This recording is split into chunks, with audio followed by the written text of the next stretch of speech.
How is it going, friends? It's Alyse here, and today is the day that I'm going to share my experience with magic mushrooms with you.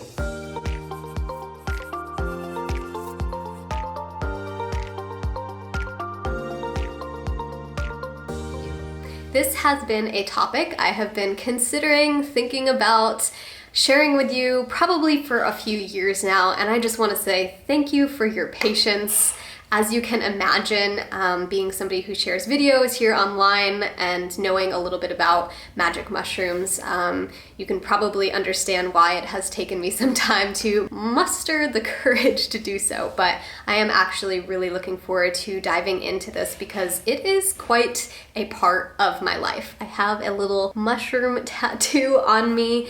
Mushrooms are really infused around my house. My dog's name is Silo, which is kind of a little combination between Silo and Cybin. Psilocybin is the active chemical in magic mushrooms. Anyway, before diving in, I want to share a little disclaimer.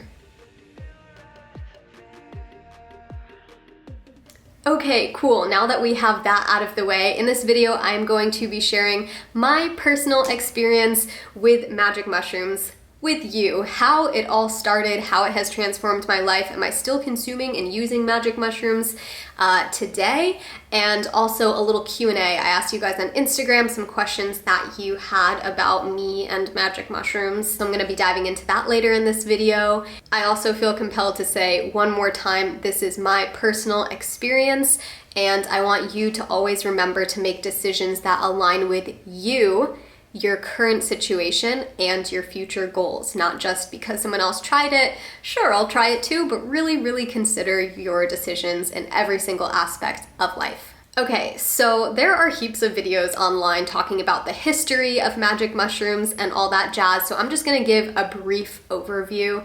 Mushrooms have been used for thousands of years. Today, in this modern day and age, they are still used in spiritual and religious ceremonies, and they're also being more and more studied and used in psychedelic-assisted psychotherapy. Magic mushrooms have the power to connect neural pathways in your brain to actually repair damaged brain cells. They are often helpful for PTSD victims, helping with those symptoms, allowing the PTSD victims to see the world and their triggers in a different light, in a new perspective, in a new way. Magic mushrooms can also be helpful with OCD symptoms, depression, and anxiety, and lots of things of that nature. That being said, there are many different ways in which magic mushrooms are used: microdosing, macrodosing, and under the care of some sort of a specialist, somebody who understands how to use these plants. So I want to tell a little story about the first time that I ever had an experience with magic mushrooms. Although many of you know, microdosing is my personal preferred form, which I'll get into what that means later. My first experience was not a microdose. It was maybe somewhere between a micro and macrodose. And also I'll link some things down below surrounding dosage. Okay, so the first time for me, I was living in Hawaii and I had been interested in experimenting and experiencing what it was like to be under the effect of magic mushrooms. And I had a friend who sourced them from the island and knew the person who grew them and made them into chocolate form. So I dove in and I had a little bit. I was with two people that I was very close to and trusted extremely well. I was in quite a positive mood before diving into the experience. I ended up going out to a dance that night. It was really casual. It was outside. It was beautiful. I had an incredible experience. Actually, to this day, I have never had a negative experience with mushrooms. One of the reasons why is probably because I always prioritize the environment, the mood that I have before diving in. If I'm not feeling exceptionally well, if I'm feeling sad or anxious or stressed or tense or anything like that, or if there is anybody in a group setting that I just don't vibe with, I don't feel totally open with or safe with or trust, anything like that, or if the energy of the area that I'm in just doesn't feel right, I will not engage because this is nothing to play around with. Nobody wants to have a bad or traumatizing experience. That being said, I had a really good time that night. I felt exceptionally open and carefree and loving, and it was just a really transformative moment and few hours for me. After that experience, I was interested in learning more. I did a lot of online research about microdosing and what the benefits are, why someone would want to do that, how you microdose. So essentially microdosing is a much smaller amount of magic mushrooms than if you were to macrodose, and that would mean like fully trip and have like a really intense psychedelic experience. Also, the dosage is important to dive into and look at, but it also depends on the batch that you have. It depends on your personal tolerance. There are so many factors when it comes to this, so there's not really like a clear-cut system, like you take this, and you have the same result every single time, or there's just a lot of factors. Some of the benefits that I found online that individuals could experience with microdosing is enhanced senses, enhanced creativity, enhanced connection to nature, enhanced feeling of oneness, things of that nature.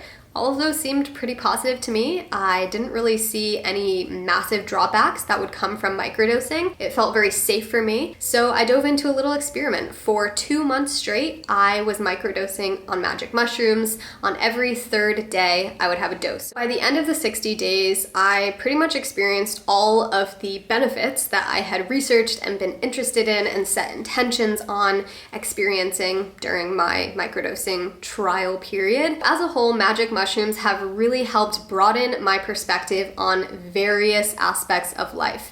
Essentially, they have helped enhance and bring forward the truth that already exists. I want to make it clear that I do believe all of these perspective shifts and feeling more love, more creativity, all of that, I do believe that we can do that without substances. I do believe that can be done through meditation and breath work, and that turning to magic mushrooms is not entirely necessary.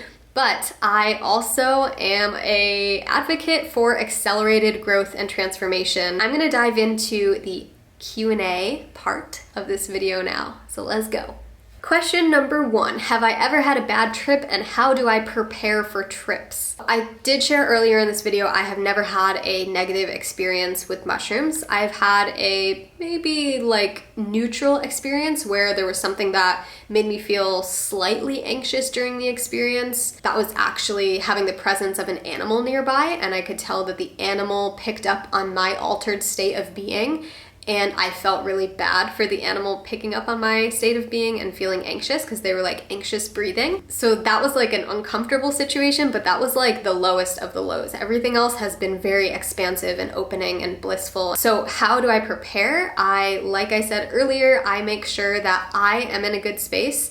If I am not feeling wonderful, I'm not going to engage in the substance. And if I'm not surrounded in a really conducive environment for a positive experience, I'm not going to engage. I also sometimes will set an intention. So if I'm with a group of people, likely my intention is going to be different. It might be to let loose or to connect, something of that nature. Whereas if I am alone, I might have the intention to go inward or to come to terms with something that I've been hiding or something of that nature. And if I'm microdosing, maybe my experience is just to see love in everything that day or to feel more creative or something like that. Next question is, what are some of my typical trip activities? Good question. When I'm microdosing, I will literally do anything. I'll drive to the store, I will go outside, I'll do work. It doesn't impair my ability to do anything because it's such a small amount. It's just like this tiny little heightened feeling. Maybe I would compare it to if you have like a cup of coffee, you feel like that little enhanced feeling of energy and alertness and things of that nature. That's kind of what microdosing is like. If I am fully macrodosing or tripping, sometimes I like to just stay home. Drawing feels so incredible. I love to draw and make art, being with friends, really close friends, being outside in nature. One time I was under a full moon on the beach with some friends and in Hawaii, and it was so beautiful. Dancing feels really good, moving my body, but sometimes I just want to sit. I think with mushrooms, I more just want to be, less moving, less doing, and more just being. Next question is, how do I source them and how do they taste? Sourcing is something that, I gotta be totally transparent, feels like a little weird to talk about on the social platform. I would just say that if you are interested in dabbling, then just put the intention out there in the world, start talking about it. Maybe look into some professional form of psychotherapy with mushrooms or ceremonies or things of that nature. Yeah, and that's how I'm gonna leave it right there. But as I did say earlier, I always receive my mushrooms from trusted sources, people who have grown them themselves, not like, oh, I bought it from this friend and this friend and this friend and this friend, and 10 friends down the line, that person is the person growing them. I personally like to buy directly from the individual growing them, if not one person out. How do they taste? I honestly love the taste of mushrooms. I don't know what to say about that. I think almost everybody that I know really dreads the taste, does not like them. I feel like they taste good. I have not had a batch of mushrooms that did not taste enjoyable. When I first started a few years ago, I would only have them in the form of chocolate. Nowadays, I will just have them in the dried form, and I really enjoy the taste. Next question is, have I ever been microdosing during a vlog? I think that there might have been one time a couple of years ago. I had this vlog, I don't know if it was on this channel or my old channel, but I was going to ecstatic dance in Hawaii with some friends, and I remember I was vlogging that whole day, and I think the last scene of that video, it was like a selfie mode, and my pupils were dilated. I was definitely on mushrooms that night, and I actually created the majority of my positive affirmation coloring book on mushrooms, whether that was micro or macro dosing. As I said, I really love being creative and drawing when I'm under the effects of mushrooms. The next question is, am I still microdosing? Do I still take mushrooms? And yes, I do, but maybe less often than I did a couple of years ago. I've been diving into energy work and energy healing these past few months. I don't know how to explain it, but I have less of a desire to engage in mushrooms. I think because right now with my energy work, I'm really working on getting more into my physical body. And sometimes for me, mushrooms give the sensation of being out of the physical body, more in the energetic spiritual realm. So just because of that, I haven't been engaging as frequently, but they are still a part of my life. Very last question is, do I recommend them? Do I recommend you try magic mushrooms? I'm not going to say I recommend them, but I am going to say trust your calling, trust your intuition, trust your gut. Mushrooms are not for everybody. Just because somebody else has had a positive experience with them, if you don't feel the calling, don't push onward. And that's what I say and feel with everything in life. If there is a feeling of, ooh, I know that I am supposed to do this, or a feeling of, I know that I'm not supposed to do this right now, like it just doesn't seem appealing, it doesn't make sense to me, whatever it is, trust what your truth is. Be discerning as heck, do your own research, listen to yourself, set intentions with all that you do. That's where I'm gonna leave this video. I hope that you enjoyed watching, hearing about my personal experience, which I will just say one more time is my personal experience. Not here to teach or advocate for mushrooms, but they have definitely transformed my life. Okay, loves, thank you so much for watching this video. If you enjoyed it, please give it a thumbs up. Leave a comment down below what your thoughts are on this topic. I will chat with you in the comment section, and that's all for now.